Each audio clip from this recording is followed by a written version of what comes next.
Un débat contradictoire où députés du pouvoir et ceux de l'opposition jettent un regard sans complaisance sur l'économie nationale.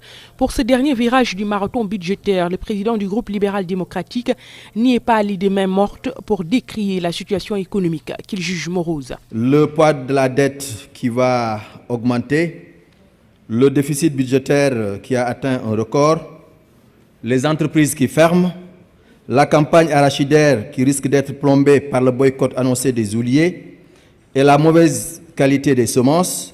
Donc vous en convenez avec moi que la situation économique est morose et mérite d'être relancée.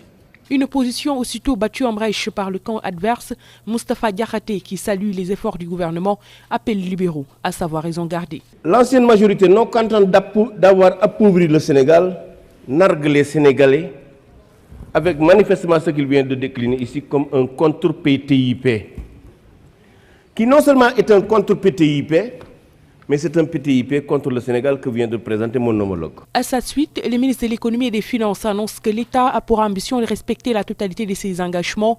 Le PTIP 2014-2016 s'inscrit dans la perspective des priorités de développement économique et social. Les dépenses seront opérées par rapport aux OMD. 1078 milliards sont prévus pour les nouveaux projets. Nous sommes dans une phase d'accélération. Le Sénégal a un train de croissance de 5% en moyenne. Toutes choses égales par ailleurs, on peut espérer avoir une croissance de 5%. Aujourd'hui, on est à 4,6, après 4, après 3,5, après même 2,1 en 2011. Donc, ça veut dire que le pays est en train de bouger dans la bonne direction. Une inflation qui est maîtrisée. Mais nous savons tous aujourd'hui, ce n'est pas avec une croissance de 5% qu'on va transformer radicalement la vie des Sénégalais. Et l'ambition du président, c'est d'aller vite. Il faut qu'on transforme. Et c'est là où est née l'idée d'un plan émergent. Nous avons une stratégie nationale de développement économique et social, qui est la vision que nous mettons en œuvre aujourd'hui et que nous mettrons en œuvre jusqu'en 2017. Sénégal émergent, c'est un portefeuille de projets, 28 projets, pouvant changer durablement et rapidement le Sénégal. En termes de croissance, on s'attend à une croissance de 7%. En termes d'emploi, forte création d'emplois. En termes de